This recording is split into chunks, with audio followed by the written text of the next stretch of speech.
And hopefully you'll learn something this afternoon that really not very many people, I was speaking to Charles before, and unless you celebrate Tisha B'Av, the ninth day of the Hebrew month of Av, in the traditional manner, there's very, very few people who ever look at the book of Lamentations. And that was one of the reasons why I wanted to teach about it, because it's almost a forgotten book that is only used on the commemoration of Tisha B'Av. But just before I talk about Lamentations, let me go back a little bit, and if you look at the Hebrew Bible in its entirety, and in Judaism we call the Hebrew Bible the Tanakh. The T or the Tav stands for Torah. The N or the Nun stands for Nevi'im, which are the prophets. And the Kaf or the Chaf stands for Ketuvim, the writings. So in their simplest form, there are 24 books in the Tanakh. Some people will break it down to 36 books, but actually there's 12 minor prophets, which are all considered one book. And these books, the Torah, the Nevi'im, and the Ketuvim, they present a history basically of the first 3,500 years from creation until the building of the Second Temple in Jerusalem. The books of the Bible relate not only the history of the Jewish people or the Jewish nation from the earliest stage through the giving of the Ten Commandments at Mount Sinai, and it lasts up until the end of what we call the First Commonwealth. But the Tanakh is much more than just history. In the Tanakh, if you read through the Tanakh in its entirety, you can learn about God's plan for the world and of God's relationship with humanity, specifically with his chosen people, the Jewish people. Here is what God tells us he wants us to do. And you can find it in the book of Deuteronomy, chapter 10. It says, "And now, Israel, what does the Lord require of you?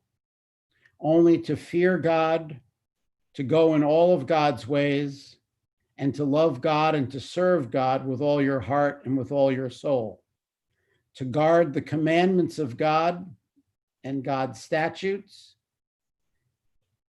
And that is exactly what God wants us to do in our lives. So having that as a starting off point, let me move to the book of Lamentations. First of all, you need to know that Lamentations is not considered a book, it's considered a scroll. In Hebrew, the word scroll, is Megillah. So Lamentation is one of 5 scrolls in the Bible. The other scrolls are Esther, which I'm sure you're familiar with from Purim, Song of Songs, the scroll of Ruth, and the scroll of Kohelet, also known as Ecclesiastes. Now, you might ask yourself, why are they called scrolls and not books? And just as the Torah is a scroll and it's read each and every Shabbat, so too were these 5 scrolls read on holidays. For those of you who don't know which holidays, Just let me enlighten you for a moment.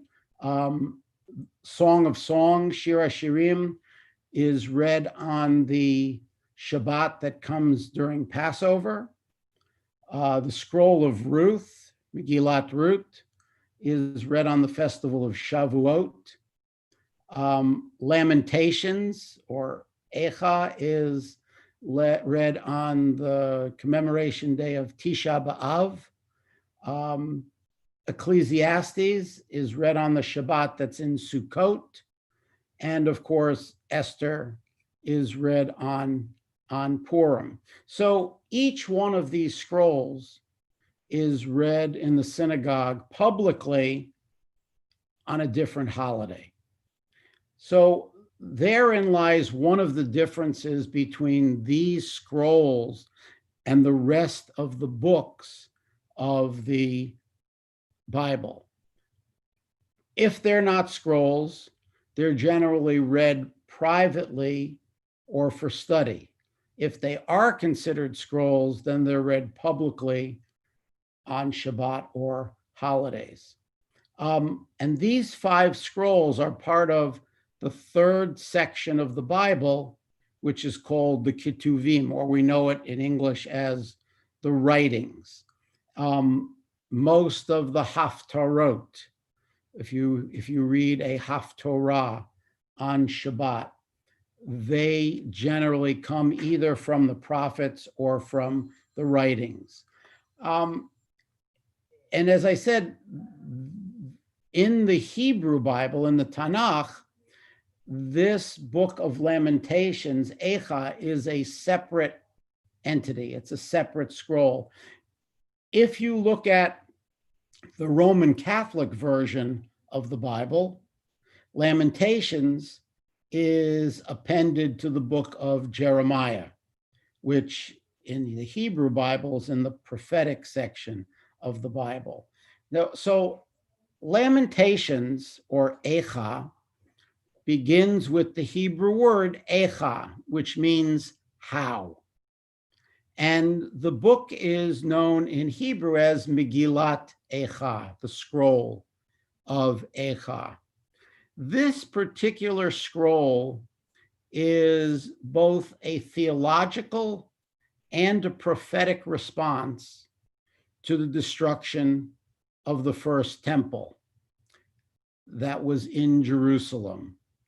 It was destroyed in the year 586 BCE, and it was destroyed by the Babylonians. And the Babylonian Talmud tells us that it's written by the prophet Jeremiah. In fact, that's why in the Catholic Bible, it's part of the book of Jeremiah.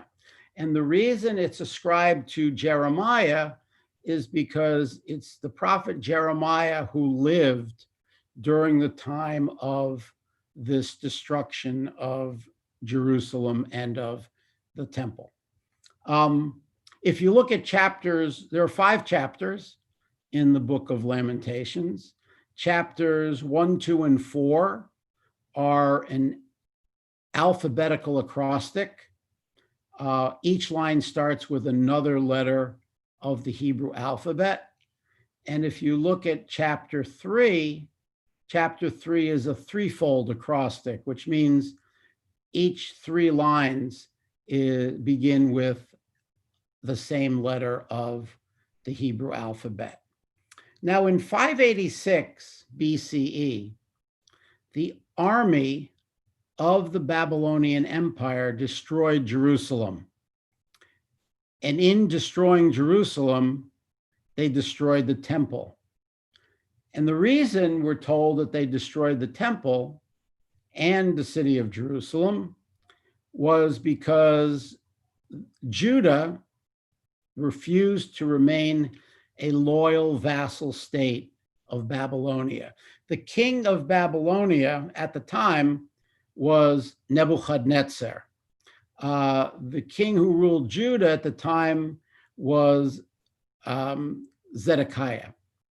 And Nebuchadnezzar sought to counter the Egyptian military power and the political influence in Syria, Palestine. And so for Nebuchadnezzar, the control of Judah was particularly important to him. Jerusalem was destroyed, and large parts of the population were exiled to Babylonia. Now, at another time, in another course, we can talk about both the positive and the negative of Jews being exiled to Babylonia, because while there was definitely a downside, there were also many upsides of this exile to Babylonia. But that's just a sort of a brief thumbnail sketch of the history. Lamentations, though, the book of Eicha, is not concerned with the technical history and the details of the actual destruction, but rather Lamentations is concerned with a much larger and meta-historical issue. And that is, why did God, who had once been Israel's redeemer, acquiesce to the destruction of his holy city and temple? In other words, why is God's love no longer evident? How can it be that the city that was full of people now dwells alone? Lamentation actually offers many more questions than answers, but asking these questions is an important step in dealing with the theological crisis that's posed by the destruction of the temple. Lamentations itself does not question God's justice in destroying Jerusalem. Jerusalem had sinned. We'll talk a little bit later about what the sins of Jerusalem were. The book proclaims that in chapter 1, verse 8, Jerusalem had sinned and therefore had to be punished. Lamentations describes God as participating in the destruction of Jerusalem. The yoke of my Jerusalem sins in his hand is ready. They sort of twine together. Come upon my neck, cause my strength to fail. God has given me into the hands of one against whom I cannot stand up. Again, from chapter 1 of Lamentations.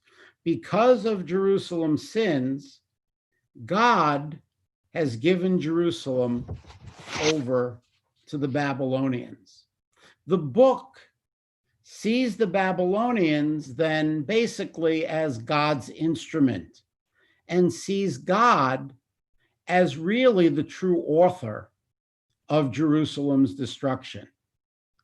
Chapter 2 of Lamentations expresses that pretty succinctly when it says, God has destroyed and has not had mercy all the dwelling places of Jacob.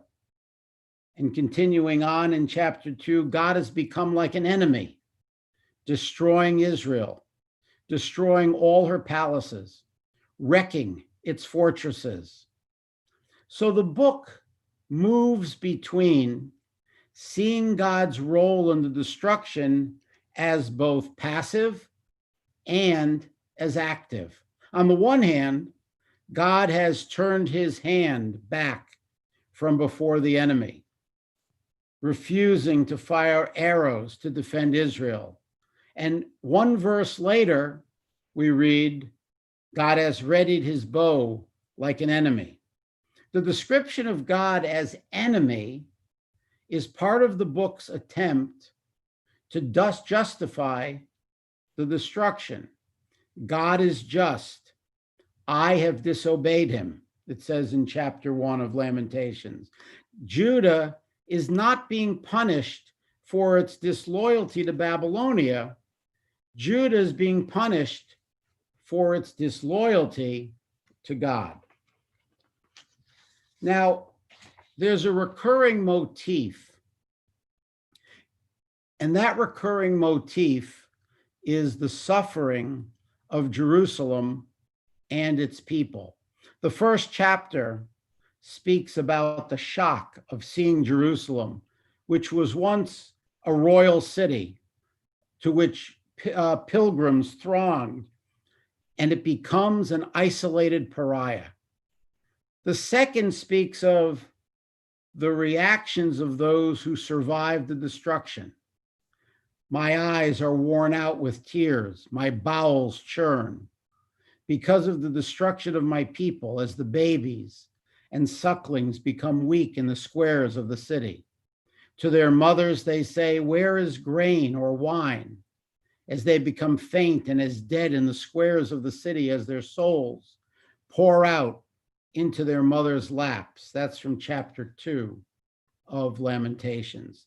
The author of Lamentations, whether it's Jeremiah or one of the scribes of Jeremiah, recognizes that the innocent, just like babies, suffered along with those who deserve punishment, and speaks of the complexity of Jerusalem society. The sins of my people were greater than that of Sodom. You remember the story of Sodom and Gomorrah, where Abraham pleads with God, if he finds righteous people, would God abstain from destroying the twin cities of Sodom and Gomorrah? So the sins of my people was greater than that of Sodom or Sodom. Yet her Nazarites were purer than snow, whiter than milk. I don't know if you know what Nazarites are. Nazarites were individuals who took specific vows that brought themselves closer to God. And part of their vows were that they weren't able to cut their hair. They weren't able to drink any alcoholic beverages. They had to abstain from wine, and they were not able to come into contact with the dead. That was part of the ritual of being a Nazarite. But her Nazarites were purer than snow, whiter than milk. In other words, showing that there were good people as well as evil people in Jerusalem at the time. The vivid descriptions of suffering, together with the mention of the innocents, serves somewhat as a plea for mercy from God. See, O God, and look to whom you have done this. Shall women eat their produce, the babies whom they tended? Shall priests and prophet be killed in the temple of God? Lamentations does not remonstrate with God or accuse God of injustice, so much as it asks for God's mercy. Now, there are lots of descriptions of suffering in this particular book of Eicha that have close parallels in ancient Near Eastern laments on city destructions. For example, the image of the personified Jerusalem weeping in Lamentations is parallel to an image that we find in ancient Sumerian city laments, the goddess weeping over her destroyed sanctuary.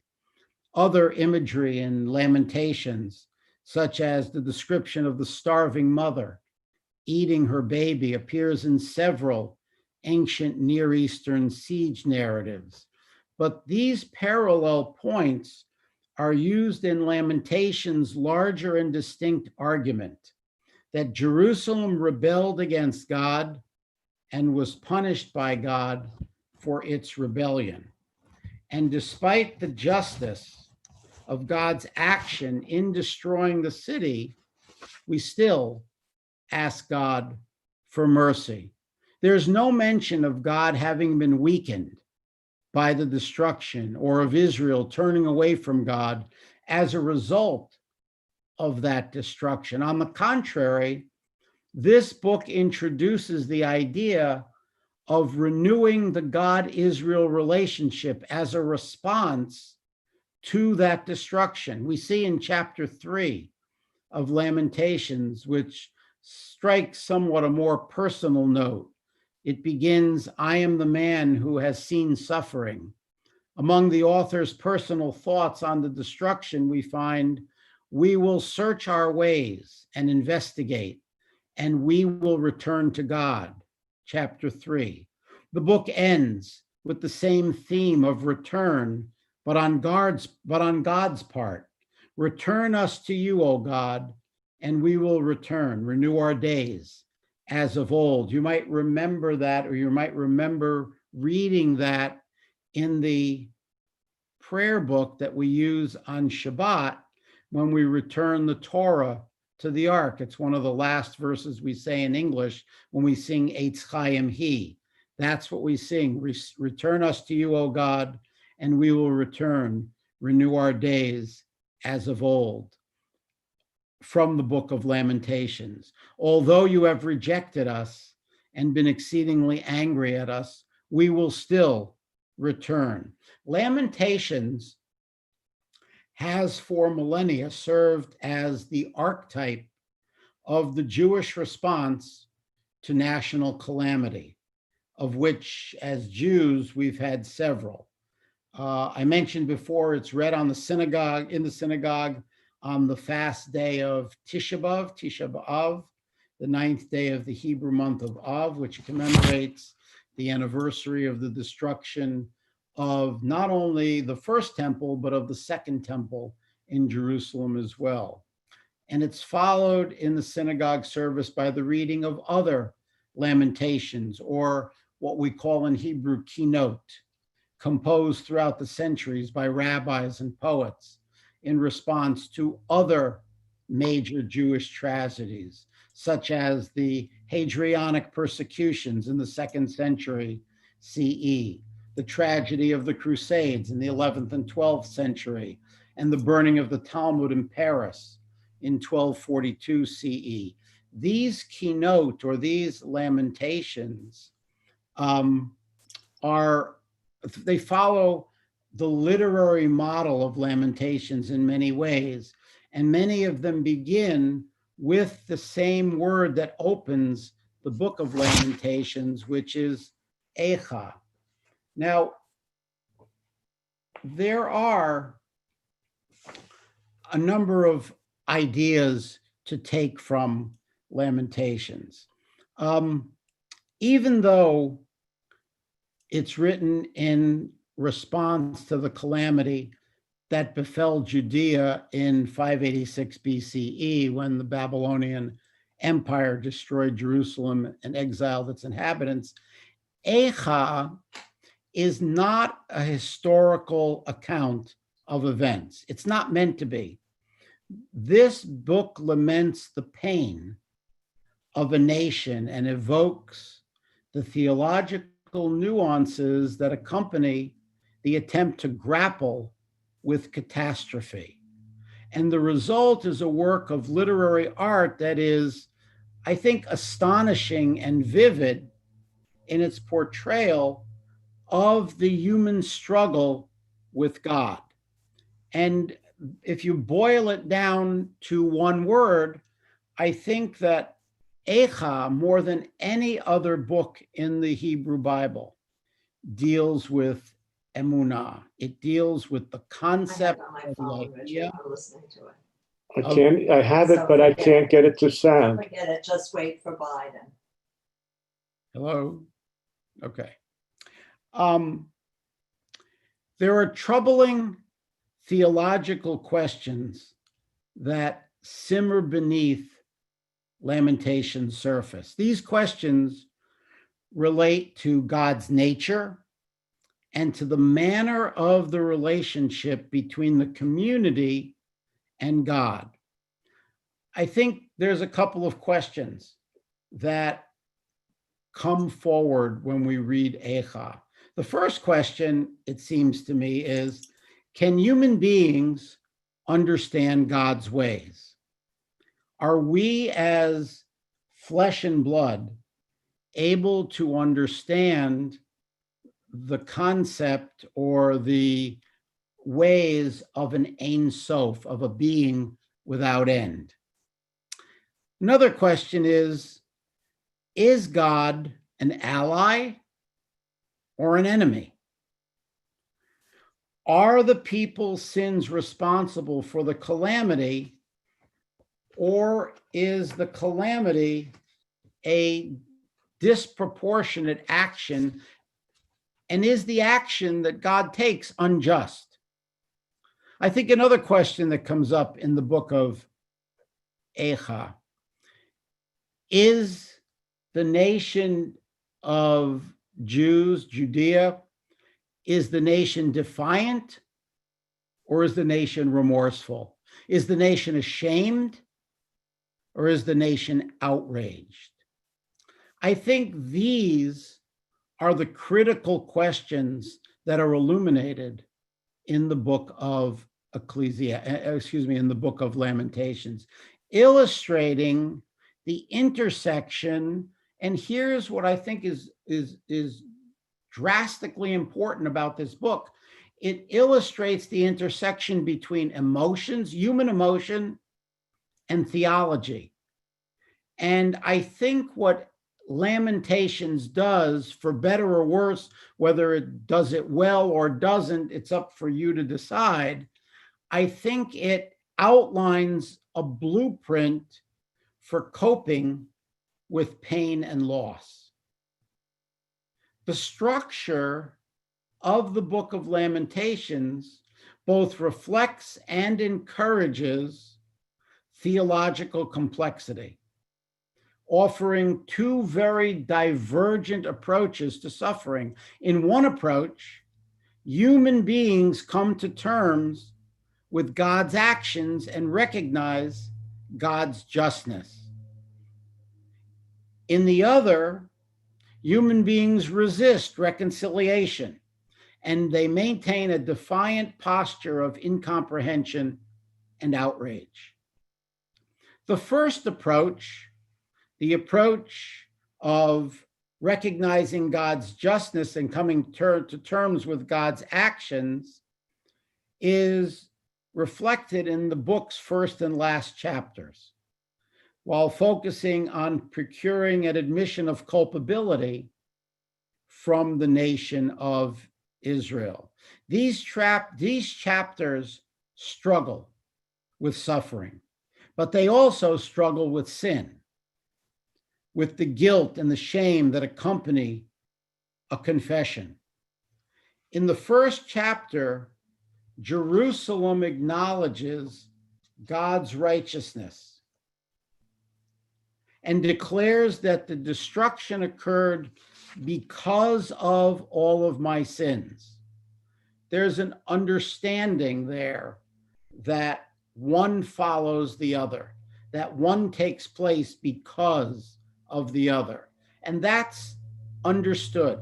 Similarly, in chapter 5, it progresses towards an assumption of responsibility, with the community finally proclaiming, "Woe to us, for we have sinned." It almost sounds like something at the end of a prayer on Yom Kippur. These chapters arrive at a measure of what I like to call theological equilibrium regarding sin as the cause of suffering, and concluding that the world makes sense and God is just. One follows from the other. You may not like it, you may not be pleased with it, but you understand that one is taking place because of the other. Now, that's chapter 1 and chapter 5. If you look at chapter 2 and chapter 4, we find that these two chapters suggest quite the opposite. Guiltless children die alongside their righteous leaders, and anger is very aptly directed toward God, who lobs punitive actions angrily and disproportionately. These chapters in chapter 2 and chapter 4, I think they depict the incomprehension of humans who struggle with God's active role in their suffering. If the peripheral chapters of the book project some measure of comprehension and understanding, these chapters in the middle reflect a sense of bewilderment and I guess the best word would be outrage. So you have to ask the question, or at least it seems to me you have to ask the question, how can one book produce such different perceptions of God's role in human suffering? The structure of the Book of Lamentations indicates that the two opposing approaches coexist in tension. In other words, they both exist in the world. They both exist in our lives. And there's a tension that lies between them, or at least there's a tension that connects the two of them. Chapters 1 and 5 illustrate the need to rely on simple faith, on the belief in God's justice, and in the meaningful pattern of a relationship between God and the Jewish people. That is the foundation of what we tend to believe in Judaism, that there's a meaningful relationship between God and the Jewish people. Without this kind of faith, the world is dark. I would dare say, I would even raise that to the world is absurd. It's incomprehensible and evil. Moreover, if you adhere to this approach, Israel can understand how to repair its relationship with God and restore order in the world. But Eicha doesn't rest upon facile answers. Chapters 2 and 4 face the world's tragedy with stark frankness. Pat answers cannot simply explain the death of children. Pat answers are not able to explain mass tragedy, dire illness, suffering. And yet these also are part of the human condition. These are part of the human experience and our relationship with God. So you can begin to see the tension that exists by going through these 5 chapters of the book of Lamentations. That number one, there is this meaningful relationship between God and the Jewish people, and without this faith, the world is dark and absurd. And on the other hand, we just can't simply walk away from the death of children, mass tragedy, illness, and suffering, because these also are part of our human experience and the relationship with God. So then I think it comes down to asking yourself the question, how is it possible to maintain a relationship with God in such a disquieting paradox? How does one balance simple faith in a divinely ordered world with dismay and anger over its cruelty and unfairness? And I think that sums up the paradox in the book of Lamentations. How is it possible to maintain a relationship with God within this kind of difficult paradox? How do we balance simple faith in what we consider a divinely ordered world with dismay and anger over its cruelty and unfairness? This possibility, I think, depends on a willingness on our part to live with complexity and uncertainty, but also upon humility and tenacity. the steadfast determination to maintain faith in both God's goodness and in our own human resilience. And this we see from the middle chapter of the book of Lamentations, chapter 3, which is the core of Eicha. And I think, or it seems to me, that this chapter 3 is its ideological crux. In the middle section, verses 21 to 39, the chapter describes a sufferer contemplating the theological and philosophic implications of suffering. In reflecting upon God's nature, the sufferer detects not a wrathful God, but benevolence, kindness, and loyalty. The kindness of the Lord has not ended. His mercies are not spent, it says. They are renewed every morning. Ample is your grace. And later on, we read, for the Lord God does not reject forever, but first afflicts and then pardons in his abundant kindness. For he does not willfully bring grief or affliction to man, crushing under his feet all the prisoners of the earth. These verses of hope surround the very epicenter of Eicha. The middle verses and the middle section of the middle chapter, whose subject turns abruptly from God to human beings. At the apex of the book, God does not appear at all. Instead, the individual considers the lessons that he or she may draw from calamity. Do we learn something from the difficulties that we face? And does it elevate us if we do learn something? The section opens with the verse, "It is good for a man when young to bear a yoke." This is actually the third of three consecutive verses that begins with the word tov, which means good, almost tantalizing the reader with the optimistic notion that good lies at the heart of the human experience.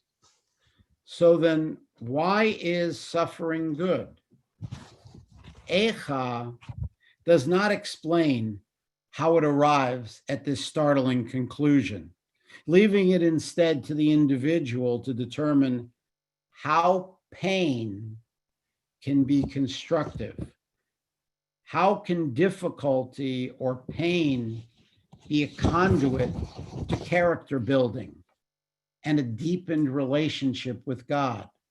The sufferer directs the reader to accept hardships with equanimity and regard suffering as beneficial and ennobling. At Lamentation's deepest point, it puts its faith in human resilience and the ability to survive in a broken world. Eicha's structure mirrors what I like to call a whirlwind, its placid center engulfed by swirling misery. This design, if you picture a whirlwind, represents the shape of the sufferer's theological experience. Two parallel rings enfold the sufferer, representing the tangled fluctuation between theodicy and outrage. Oscillating between these contradictory approaches is critical to contending adequately with the theological questions that are presented by loss. And yet within the surrounding turbulence, the sufferer can find tranquility in their own innermost being. Humans seem to have the ability to combat the onslaught of hostile forces that swirl around us by drawing on the hope and faith that lie at their core. In this way, Echa seems to weave a magnificent portrait of the resources and the resilience that lie deep within the human soul. I mean, if you understand, if I digress for a moment, Echa doesn't try to make you lean to one side or the other. It simply tells you that both exist. And when it tells us that both exist, it seems to me that what Echa or Lamentations is saying is that we need to find a balance between faith and human resilience. You know, I mentioned before that on Tisha B'Av, or what you might know as Tisha B'Av, we read Lamentations. Lamentations, as I've mentioned to you so far, is one of the most difficult books in the biblical canon. I actually once read that the opening of the book of Lamentations, the word Echa, is pronounced with almost a catch in one's throat to convey the breath-stopping shock in the face of the destruction that it describes, that we're almost taken aback from the very first word of the book, that we were in shock. Now, one might argue that the lasting impact of the destruction of the Jerusalem and its temple in 586 BCE reaches us all the way to the 21st century, as our generation today is still engaged in a fight over Israel's right to exist as a Jewish state, with Jerusalem as its capital. But when we read the book, we're not thinking about politics, nor are we thinking about history. We feel the wounds of the present, absorbed in the intricate details of the pain that's found in the pages or on the pages of the Scroll of Lamentations. There's a biblical scholar whose name is Kathleen O'Connor, and she describes Lamentations as a powerful work of poetry that tells the truth about what it takes to survive trauma, and testifies to the human requirement to speak the unspeakable, to find speech in traumatized numbness. One of the most distressing experiences for trauma survivors is that there's an inner conflict between needing to release their angst and finding it difficult to articulate it. What we know from the study of the experience of, say, the Holocaust and Holocaust survivors is that many of them spent years in silence about their tragic inner world. Rachel Yehuda, who is a scientist who researched the effects of PTSD, post-traumatic stress disorder, asked Holocaust survivors why many of them didn't seek psychological support for the flashbacks and the nightmares from which many of them often suffered. And the response that she received was that they felt that no one would understand. Lamentations offers language that lifts the veil of silence and forces us to stare into the wreckage of the shattered heart. The book's poet pokes at the indifference of our sheltered existence. Is it nothing to you, all you that pass by? They have heard that I sigh, there is none to comfort me. It seems like the book acts as a reflection of our own pain and brings solace to those who recognize their deepest fears in its words. Alan Mintz, who's a scholar on biblical poetry, calls Lamentations a house of sorrow where tears flow safely. For those readers who've experienced trauma, the book's shifting voices become witness to the most senseless of human experiences, letting readers know that they're not alone. And when these readers who've suffered trauma know that they're not alone, there's a comfort level that's brought to bear. When I was working in Connecticut, one of the positions that I had was chaplaincy, and I was the Jewish chaplain for 2 United States veterans hospitals up in Connecticut, one in West Haven, Connecticut, and one in Newington, Connecticut. And I used to work there with people who were confronting crisis. And one of the things I consistently heard from the patients that I would see was the bewildered question, why? Why me? Of course, there's no answer. And Eicha begins with a similar question, how? How lonely sits the city once great with people? It's likened almost to a funeral dirge and is repeated throughout the book. How has God covered the daughters of Zion with a cloud in his anger? How has the gold become dim?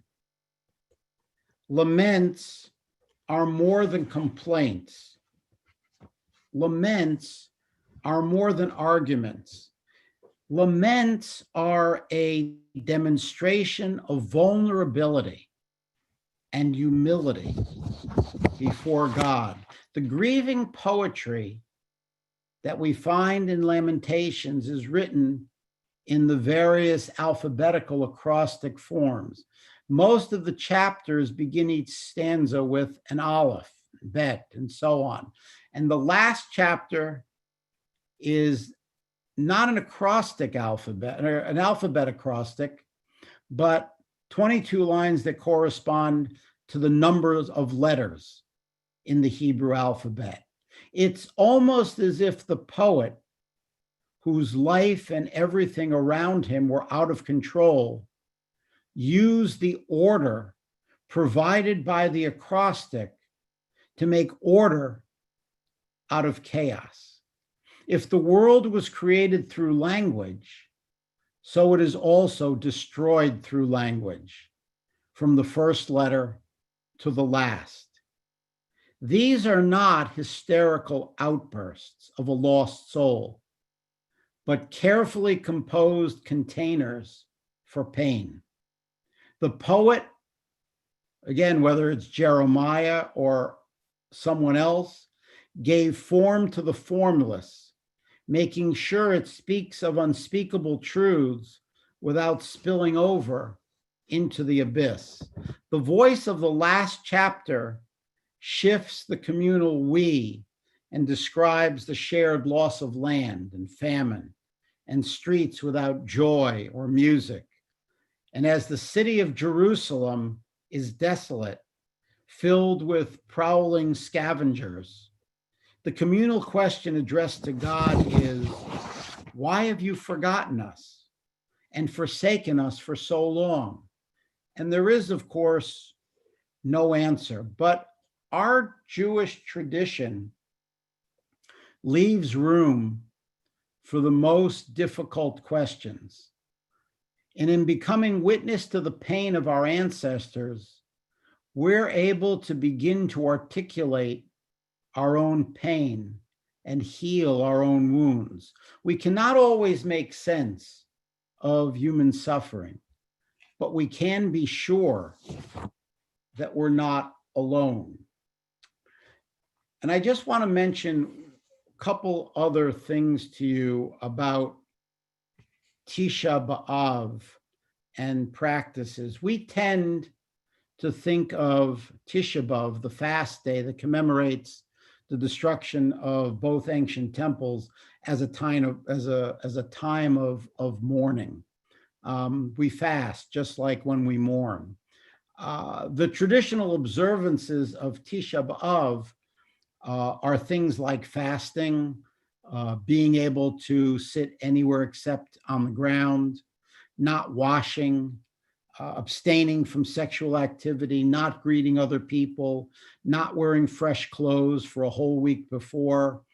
And it seems to me that these things that are reflected on Tisha B'Av when we read from Lamentations are closer to the experience of being a refugee than to being a mourner. When the temple was destroyed, the people were thrown into exile. Jerusalem became a war zone, and its people became refugees, forced to risk their lives to escape violence and famine and devastation. The suffering was tremendous, like deer not finding a place to graze, walking without strength before a pursuer, in the words of the book of Lamentations. The author or authors of Lamentations, the biblical text, believe that what happened to the Jewish people was a result, once again, of divine judgment. But even though the book sounds like it's about God punishing us, it's not really a theodicy. That is, it's not really a justification of God's actions. The question our ancestors face and that we face today was not whether the disaster could be reconciled with God's goodness. Rather, the question was whether God still cared about them. Does God still care about us? Choosing a God that cared enough to punish them was better than choosing a God that didn't care at all. But the anxiety that maybe God doesn't care is also woven throughout Eicha. In every chapter, the poet beseeches God to pay attention.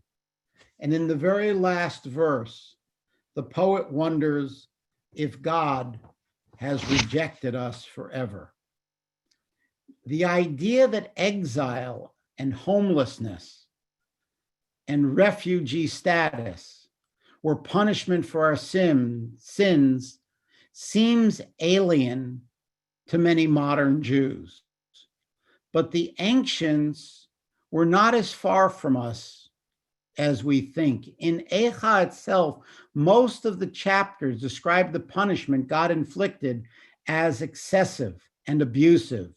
And again, I'll go back to saying this, it's only in chapter 3 where Zion's destruction consistently described as fair and just. The real perspective of Eicha, I think, is summed up in verse 2:13. What can I compare to you, daughter Jerusalem, that I may comfort you?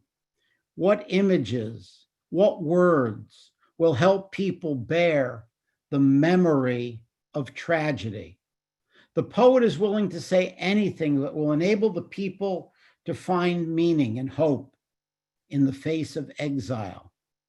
And there's another way, I think, to understand the destruction of Jerusalem and the dispersion of its people. According to the prophet Jeremiah, who is the traditional author of Eicha, the reason for the Babylonian exile was that the people did not let the land rest every 7 years, as is biblically mandated. As you may or may not know, the Torah tells us that every 7 years, we're supposed to let the land fallow, to allow it to rest.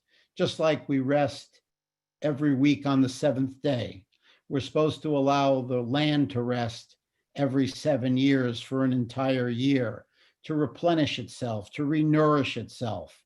And according to Jeremiah, this exile was because the people did not let the land rest every 7 years, as was biblically mandated. So since 490 years had passed without a sabbatical year, Israel had to go into exile for 70 years. 1 year for every sabbatical year that was missed. The Torah teaches that God will take the side of the land against the people if forced to, and that the land will enjoy her Sabbaths, even if it means that the people are exiled or wiped out. What has intrinsic value is not humanity, but humanity's potential to do justice, to do what is right. The Torah outlines 6 curses for not observing the sabbatical year, which describe how the relationship between the people and the land unravels. 2 curses involves children being eaten by wild animals, then by their own parents. That image is repeated in Eicha, and it is the main connection between Eicha and the book of Leviticus. But the idea that the destruction of Jerusalem came about because of how the Jewish people treated the land is not found in Eicha at all, where identification of the land with the people is total. Instead, Jerusalem's downfall results only from the moral downfall in relationships between human beings.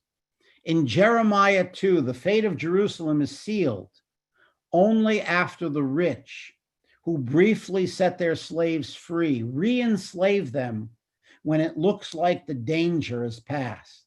The overall message of these texts is that how we treat the stranger, the refugee, the foreigner, the convert, and the poor determines whether we have the right to remain in the land. And even though most people are uncomfortable with the idea of divine retribution, in an age when our ecological sins are coming home to roost, the connection between disaster and divine retribution is not so far-fetched. And since creation is also compared to the sacred temple in the Midrash, it is natural to connect the story of the temple's destruction with the destruction of the earth and the sixth mass extinction initiated by human action. But there's also a very big difference. When the Jerusalem temple was destroyed, there were other lands for the refugees to flee to. If we destroy the temple, that is the earth, there will be no place that's untouched by tragedy. As climate change puts more pressure on our ecosystems and our social systems, more and more people will become refugees like our ancestors, forced to flee areas no longer capable of sustaining human habitation. And for those fortunate enough not to live in such places, we will need all the spiritual resources we can muster to stay open to the humanity of the refugee and the stranger, while also taking care of our own communities. All of these issues can become intertwined with the experience of Eicha, Lamentations, and the story of Jerusalem's destruction. Reading Eicha is an invitation, I believe, to remember what it means to be a refugee and to think about how we can move toward justice for all people, for all species, and for the land itself.